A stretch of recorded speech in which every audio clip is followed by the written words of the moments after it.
What's up guys, DJ back with another video. Today is the day that my binders have finally arrived. Here they are, Palms of Gaming binders.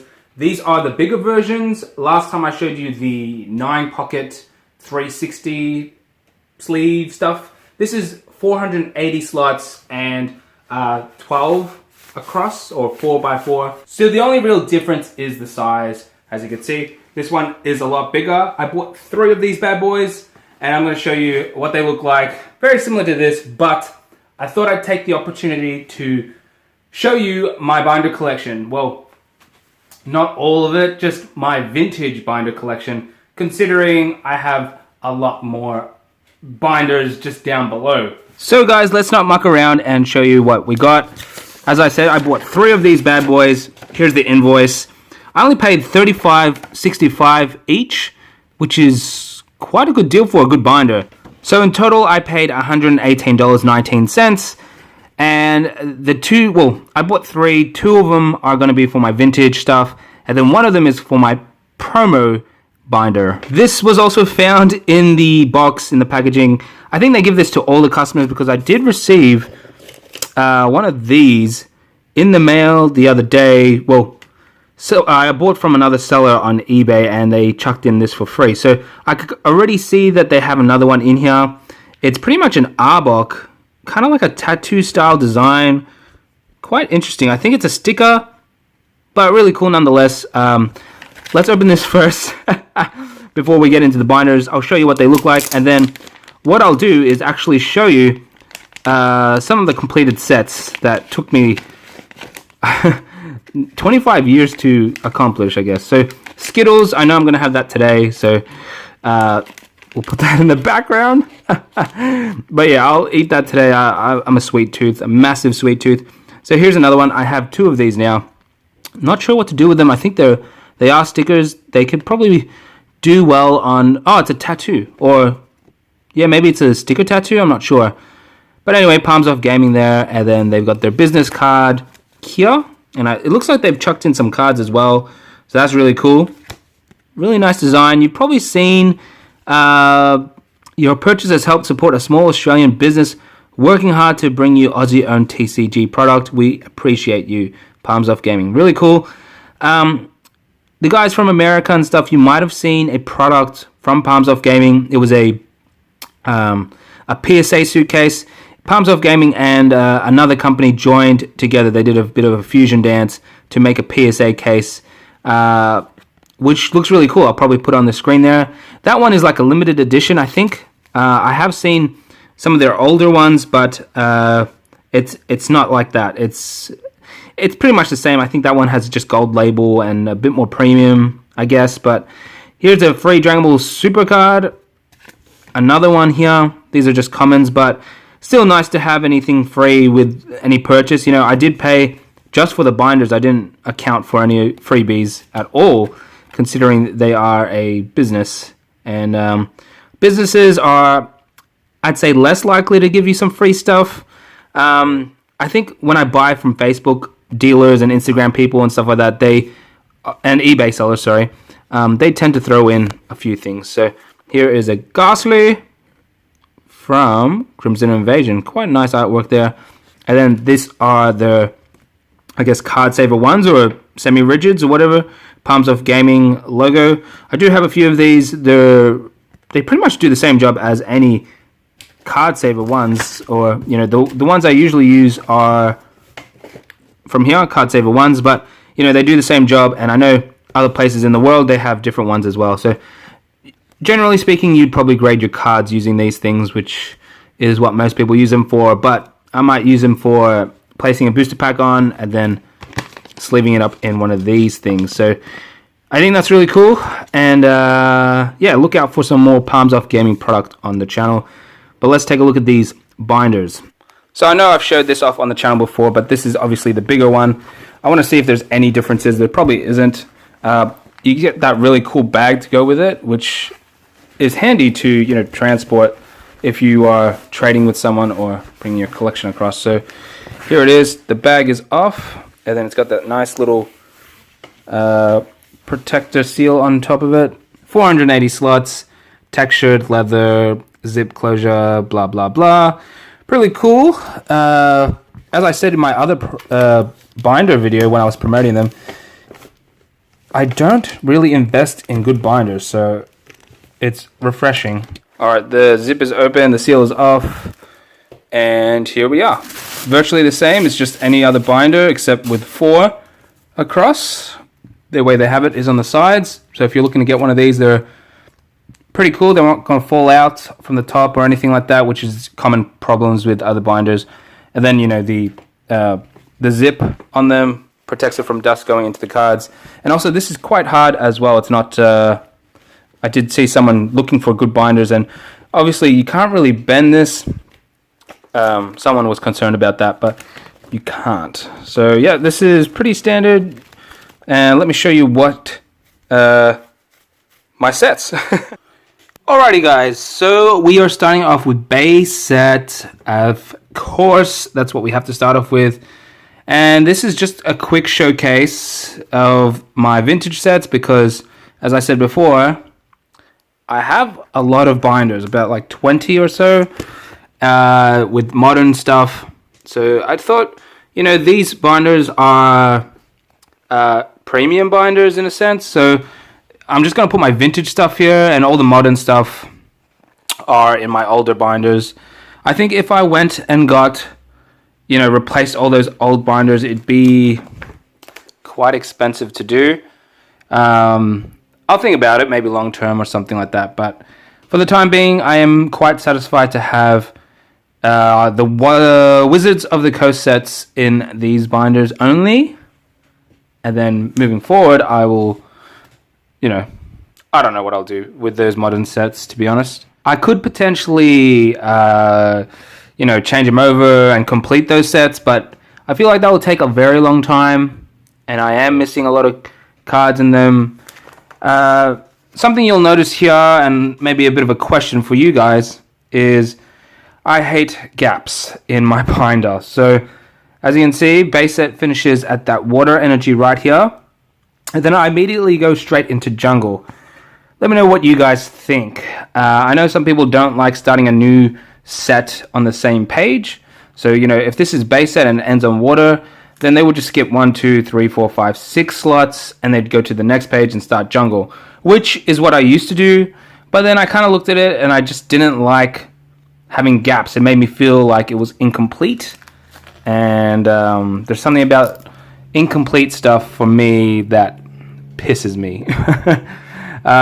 Notice that all the hollows are double sleeved, so you can see a bit of silver, a bit of a silver backdrop to them. Just the holographics. The other stuff, like the rares and stuff, they're just one sleeve, one penny sleeve, and then inside the actual pocket. So in a sense, they're already double sleeved because the pocket and the penny sleeve, but these are like triple sleeved. I don't know, whatever you want to call it. But yeah, let me know what you think about this layout. I don't think I'll change it ever again, and I don't think I will ever sell these sets. These are purely mine to just look back at my childhood and enjoy it, I guess. These vintage stuff, they, you know, remind me when I was a kid when I had these cards, and some of these I had to repurchase. Some of these my sister gave to me. I'm pretty sure I gave her all my collection at one stage, and then she kind of returned it. So see how jungle ends there and then goes straight to fossil. So there's something about having it like that. Like, I don't know. For me, I don't like leaving the 2 gaps and then straight to fossil. But yeah, I guess that's just me. I think it was different when I had the other binders, because it was just, you know, it wasn't this kind of binder. It was Ultra Pro sleeves, and yeah, I don't know. It just worked better that way for that. But for here, I kind of like it just continuing on. And it's not like I don't know what set is what. So, you know, this binder is for me to look at. So this is what I like. So this is what I will do. But you guys can do whatever you want too. You don't have to do exactly what I do either. So I've officially finished base set, jungle, and fossil. All unlimited. I'm not a fussy bunny. I don't need first edition or anything like that for these. These are what I grew up with. You know, I didn't have first edition. So here's base set 2. I didn't really have base set 2 as a kid. As you can see, there's a lot of gaps here. And just looking at that kind of me. So yeah, I'll be looking to complete all these Wizards of the Coast sets. So I'll be buying like a holo a week or something like that, or whatever I can afford. You know, I got a lot of things going on with Dragon Ball Super and Pokemon. So it'd be nice to complete all these sets. And as I was saying before, I do not like gaps. So I'll be looking to fill these gaps at some stage here. But for base set 2, I have most of the uncommons. And I think that's a similar issue with a lot of people with these older sets, like the Rocket and all that. They have most of the set commons and uncommons, but when it comes to the holos, that's when it goes a bit out of whack for a lot of people. See, I'm missing just one, I think, uncommon there. But for the most part, I have most of them. I bought most of these base set 2 cards from one seller on Facebook, which I made a whole video on because the seller was selling these for a good price. They were like $150, and they were all straight out of booster packs, like fresh base set 2 packs. This was going like last year, and base set 2 hasn't. The prices for those booster packs weren't as expensive at the time, so he cracked those open. He kept all the holos, and he had most of the commons, uncommons, and the trainer cards. So that's how I got most of these base set 2 cards. But yeah, I mean, it'll be easy to fill in these kind of gaps. You know, the trainer cards. It'll just be the holos that will be, you know, add up. You know, if each holo was like $50 each, and I'm missing like 10 holos, that'll be like $500 just for base set 2. If just as a rough guesstimate, some of those holos will be played and all that, so I don't need them. And as you notice, sometimes I might have a first edition here and there.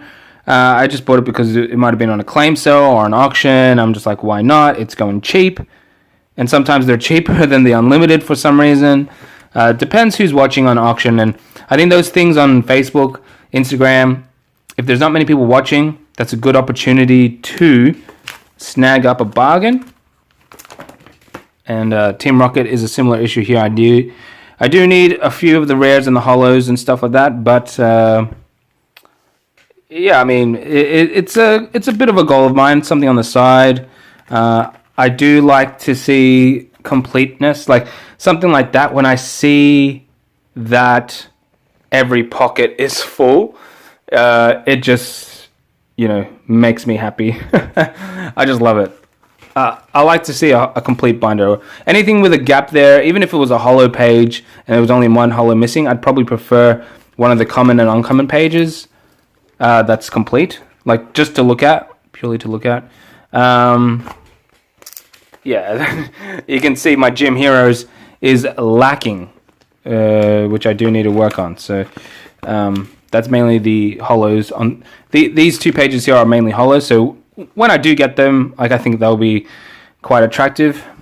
Then it ends there, and then it goes into the next binder. See how it goes.